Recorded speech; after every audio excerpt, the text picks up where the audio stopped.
Berlokasi di Balai Penyuluh Pertanian BPP Sumur Panggang Kecamatan Margadana Kota Tegal, giat penyusunan program Penyuluh Pertanian 2024 tingkat Kota Tegal yang digelar pada Kamis 16 Maret 2023 sukses menghasilkan resolusi pertanian, peternakan, dan pangan di Kota Tegal untuk 2024. Dia dihadiri Kepala DKP 3 Kota Tegal Sirat Pardanus SPI MSI, PLT Kepala Bidang Pertanian dan Peternakan DKP 3 Kota Tegal, Dr. Hewan Liza A. Purwandani, Bidang SDA DPUPR Kota Tegal, Ketua DPW Perhiptani Provinsi Jawa Tengah Warsana SP MSI, Koordinator PPL Kota Tegal Iswari Gunartiningsi SP, beserta seluruh jajaran PPL Kota Tegal, serta perwakilan kelompok tani sekota Tegal. Giat juga diisi pelatihan tematik yakni pembuatan biosaka dan pupuk organik. Dibuka oleh PLT Kabid Pertanian dan Peternakan DKP 3 Kota Tegal, Dr. Hewan Liza. Bahwa penyusunan program penyuluhan pertanian ini sesuai dengan Permentan nomor 47/SM 010/9/2016. Disampaikan beliau, penyusunan program penyuluh pertanian adalah rencana tertulis yang disusun secara sistematis untuk memberikan arahan dan pedoman sebagai alat pengendali pencapaian tujuan penyuluhan. Program penyuluh pertanian disusun dengan memperhatikan keterpaduan dan kesinergian program penyuluhan di setiap tingkatannya. Hadirin yang saya hormati, program penyuluhan pertanian ini terdiri atas program penyuluhan desa atau kelurahan atau unit kerja lapangan, program penyuluhan di kecamatan, kemudian program penyuluhan tingkat kota, dan dilanjutkan dengan program penyuluhan provinsi serta program penyuluhan nasional. Program penyuluhan pertanian disusun dengan memperhatikan keterpaduan dan kesinergian program penyuluhan pada setiap tingkatannya. Ada 3 hal yang mendasari penyusunan program penyuluhan pertanian, yaitu yang pertama, perencanaan program pembangunan pertanian pada dasarnya yang merupakan perencanaan pembangunan pertanian yang dilakukan secara resmi oleh pemerintah. Yang kedua, potensi wilayah terhadap bidang pertanian antara lain iklim, ketersediaan air, dan kesuburan tanah yang mendukung dalam usaha pertanian. Yang ketiga, potensi lahan diharapkan dapat menampung program-program penyuluhan tentang komoditas yang lebih dibudidayakan di wilayah tersebut. Dan aspirasi petani sebagai bentuk penyusunan program penyuluhan pertanian menuntut terjadinya dinamika proses untuk memadukan ketiga unsur di atas. Bapak Ibu yang saya hormati, aspirasi petani dikembangkan untuk mendapatkan masalah-masalah nyata pertanian dalam mengusahakan usaha taninya.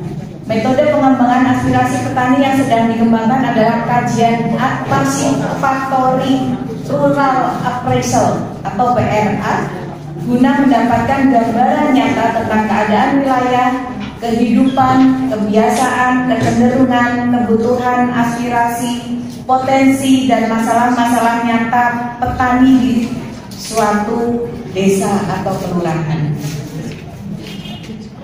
Bahwa tujuan penyusunan program penyuluhan pertanian ini adalah yang pertama adalah sebagai acuan instrumen monitoring dan evaluasi.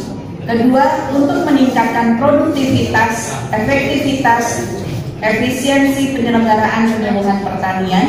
Yang ketiga, memfasilitasi pelaksanaan penyuluhan pertanian. Yang keempat, pengelolaan usaha tani yang berorientasi pada peningkatan keuntungan para pelaku utama dan pelaku usaha. Bismillahirrahmanirrahim. Kegiatan penyusunan program tingkat kota kita buka dengan membaca basmalah. Bismillahirrahmanirrahim. Pada kesempatan itu diungkap kondisi terupdate sektor pertanian Kota Tegal, di mana terjadi penurunan produksi padi sebesar 35% karena cekaman abiotik yang berulang. Tanaman padi selama masa pertumbuhannya terkena banjir, intrusi air asin, dan kekeringan yang berulang. Keadaan pertanian di Kota Tegal berdasarkan hasil program yang kemarin kita laksanakan adalah terjadinya penurunan produksi sampai mencapai 30%. Itu adalah karena cekaman abiotik yang berulang. Tujuannya bagaimana mempertahankan produksi padi sekitar 60 sampai 65 kuintal per hektar sesuai dengan target Kota Tegal. Kemudian masalah yang terjadi adalah tanaman padi selama masa pertumbuhannya itu selalu terkena banjir, utamanya di Kecamatan Margadana, di Kelurahan Cabawan, Kelurahan Kaligangsa, dan juga Kelurahan Kandor. Ini terjadi akibat adanya intrusi air asin dan kekeringan yang berulang. Sehingga materi dan solusi nanti yang akan kita laksanakan adalah menggunakan varietas toleran air asin dan kekeringan, yaitu jenis Impari 79 Agritan dan Impari 43. Ini menjadi program kita.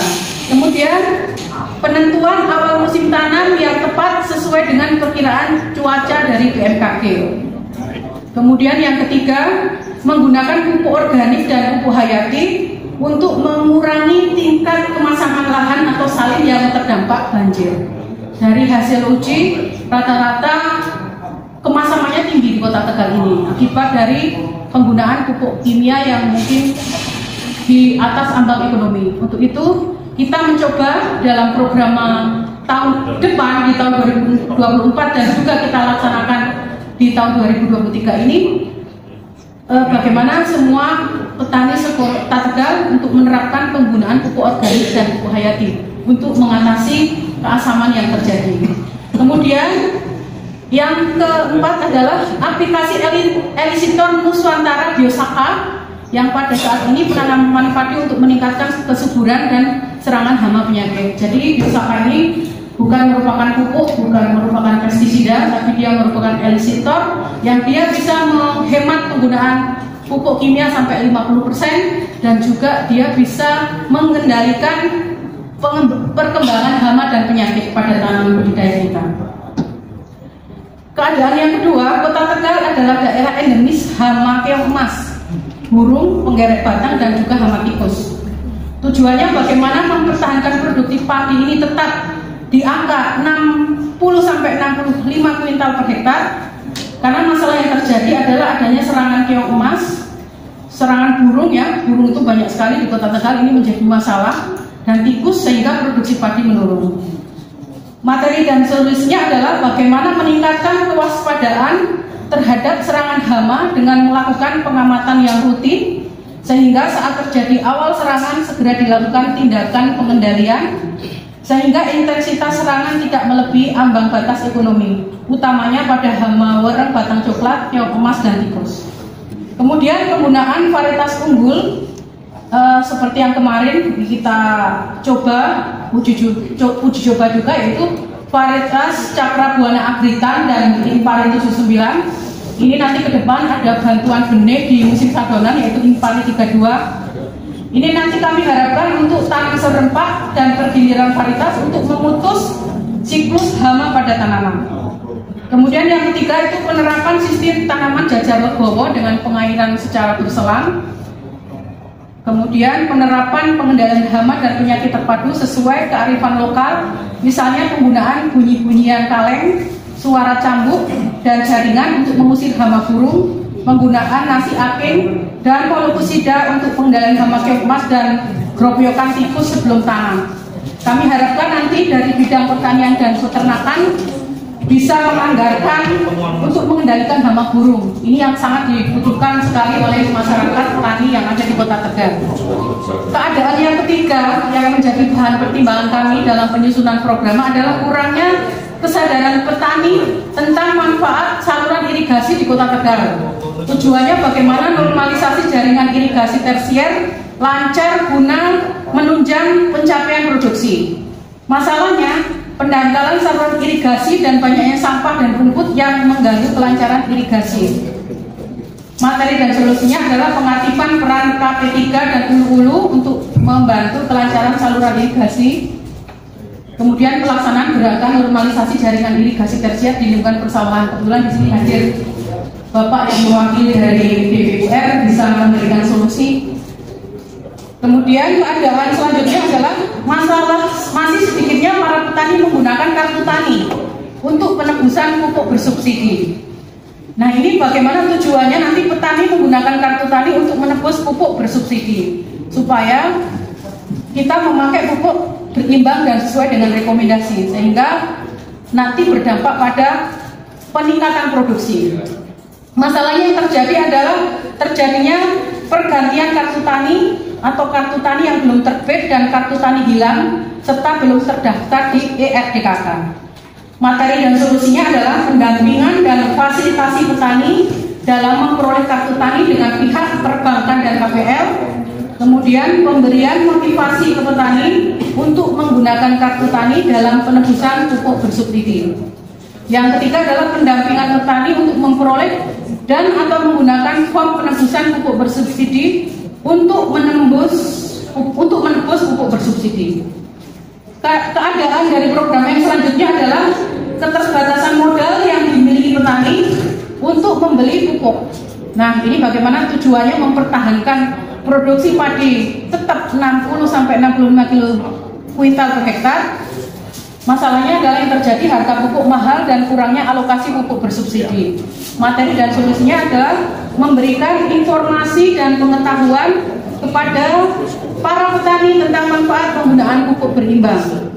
Kemudian memotivasi petani dalam penggunaan pupuk organik dan pupuk hayati. Kemudian menggerakkan petani untuk aplikasi Elisitor Nusantara Biosaka pada tiap pertanaman. Untuk bidang peternakan, keadaan yang terjadi di Kota Tegal adalah peternak mengalami kerugian materi karena ternak sapi dan kambing sakit atau mati.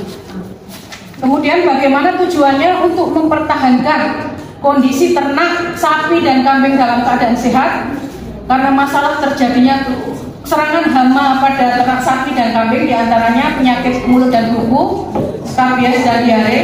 Materi dan solusinya adalah yang pertama pelaksanaan vaksinasi PMK, KIE, kemudian kepada peternak penyemprotan disinfektan di kandang, biosecurity dan pembatasan lahan lintas hewan dan manusia untuk memutus rangkaian PMK. Kemudian pendampingan peternak untuk memperoleh pelayanan kesehatan hewan untuk tindakan pencegahan dan pengobatan penyakit skabies dan diare. Dan ini penyuluh pertanian di Kota Tegal sepakat untuk mendampingi baik bidang pertanian maupun bidang peternakan agar nanti produksi peternakan juga di Kota Tegal meningkat. Kemudian keadaan yang selanjutnya adalah pertumbuhan bobot badan harian ternak kambing yang masih rendah. Tujuannya adalah bagaimana tercapainya bobot kambing sesuai potensi genetiknya dengan pengelolaan pakan yang baik dan tepat. Masalahnya adalah karena kurangnya pengetahuan dan keterampilan peternak dalam pengelolaan pakan yang baik dan tepat. Untuk itu materi dan solusinya nanti adalah bagaimana pelaksanaan secara komunikatif, informasi dan edukasi pada peternak tentang pengelolaan pakan kambing yang baik dan tepat. Kemudian pendampingan dan pelaksanaan kegiatan pelatihan pengawetan pakan dan hijauan secara swadaya di kelompok. Dan di program penyuluh bagaimana melatih para peternak di Kota Tegal untuk membuat pakan sesuai dengan yang dianjurkan. Kemudian keadaan selanjutnya adalah penurunan produksi telur itik sampai 30%. Tujuannya mempertahankan produksi telur itik supaya stabil. Masalahnya adalah terjadi serangan penyakit pada itik utamanya selama musim pancaroba. Materi atau solusinya adalah pelaksanaan komunikasi, informasi, edukasi pada peternak tentang pentingnya vaksinasi pada itik, pemberian vitamin dan penyemprotan desinfektan secara rutin. Keadaan yang selanjutnya adalah banyak ternak ayam yang masih diumbar dan berkeliaran di sekitar lingkungan. Untuk itu tujuannya menjaga kesehatan ternak dan kesehatan masyarakat veteriner. Masalahnya adalah adanya penyakit hewan menular pada manusia melalui unggas. Materi solusinya adalah pelaksanaan komunikasi, informasi, edukasi kepada masyarakat untuk mengkandangkan ayamnya agar tidak diumbar. Untuk bidang pangan, keadaannya adalah 70% lahan pekarangan itu tidak produktif di Kota Tegal. Sementara lahan bidang pertanian semakin menyempit. Nah, ini menjadi masalah kita bagaimana mengoptimalkan lahan pekarangan meskipun Kota Tegal ini lahan sawahnya kecil tapi bisa menghasilkan produksi utamanya sayur-sayuran yang lebih meningkat. Tujuannya adalah bagaimana meningkatkan gizi pangan keluarga. Masalahnya karena yaitu tadi banyaknya lahan pekarangan yang tidak produktif. Untuk itu materi solusinya adalah melakukan pendampingan dan fasilitasi kegiatan pembentukan kelompok wanita tani yang secara swadaya mau memanfaatkan pekarangan untuk budidaya aneka sayuran. Yang kedua, pendampingan kepada kelompok wanita tani untuk mengoptimalkan pelaksanaan program pekarangan pangan lestari.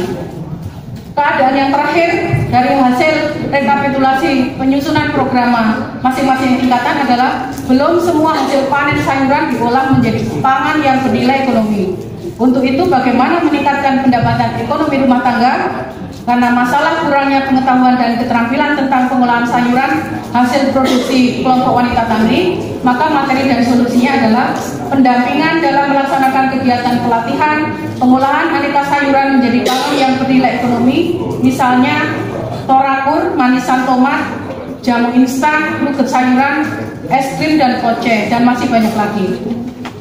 Demikian rumusan keadaan dari hasil rekapitulasi pelaksanaan program di masing-masing tingkat kecamatan untuk nanti kita rumuskan di program penyuluh pertanian tingkat Kota Tegal. Saya meminta persetujuan kepada para hadirin yang hadir di sini. Kira-kira disetujui atau tidak?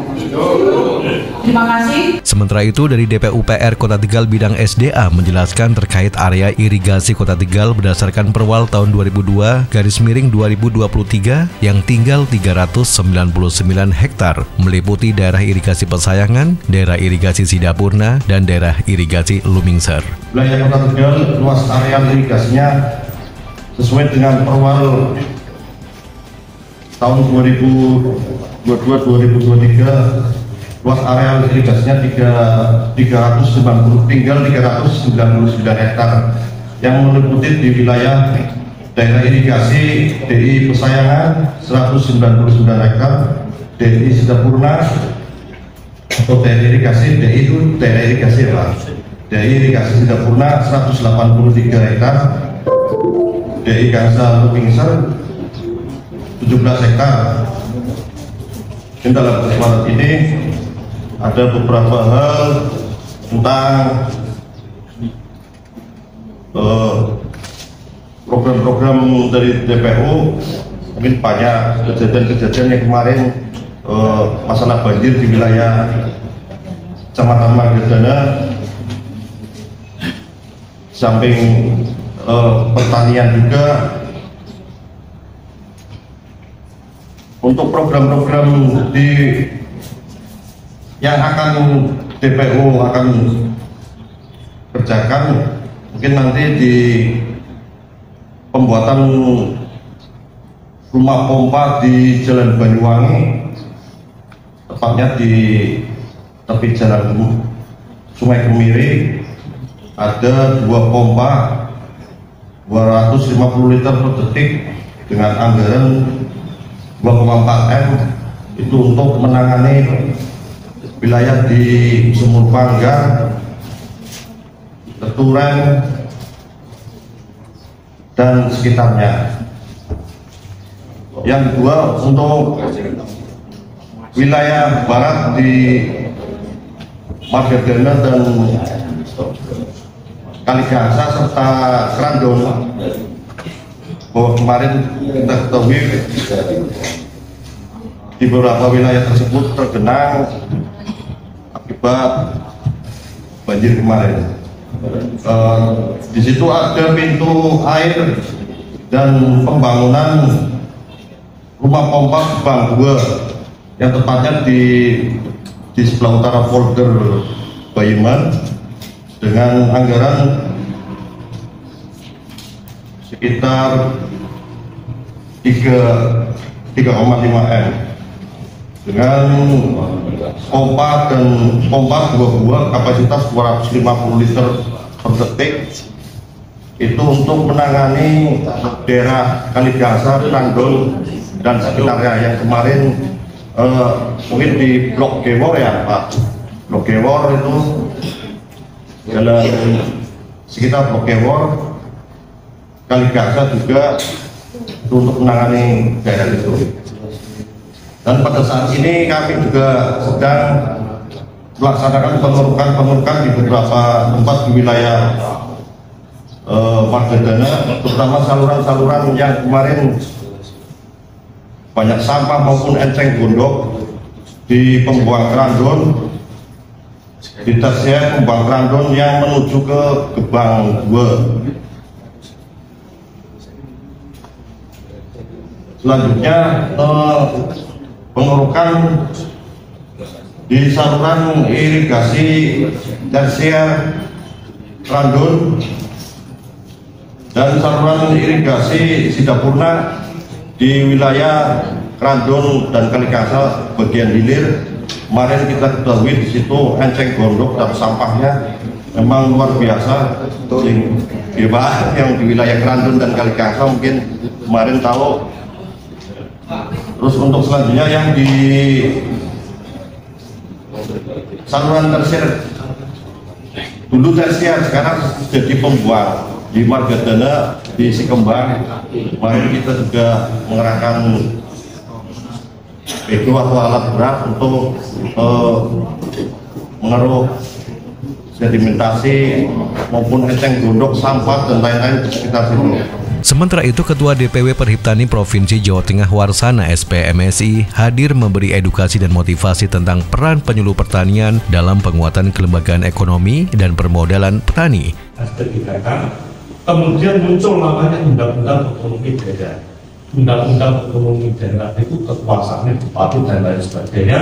Sehingga ini kalau kita berbicara real perbedaan itu sak diri, ya kan katanya seperti itu. Makanya antar daerah ini juga banyak yang penyuluh misalnya beralih menjadi lurah. Kalau lurah bisa lumayan, ada juga penyuluh itu ditugasi menjadi pemadam kebakaran. Nah ini kan seperti itu kan, itu punya wajahnya jauh. Karena segede tadi ini yang menjadi runyam, menjadi runyam. Oleh karena itu hal-hal seperti itu sudah diatur, ditata, dan diikuti dengan baik.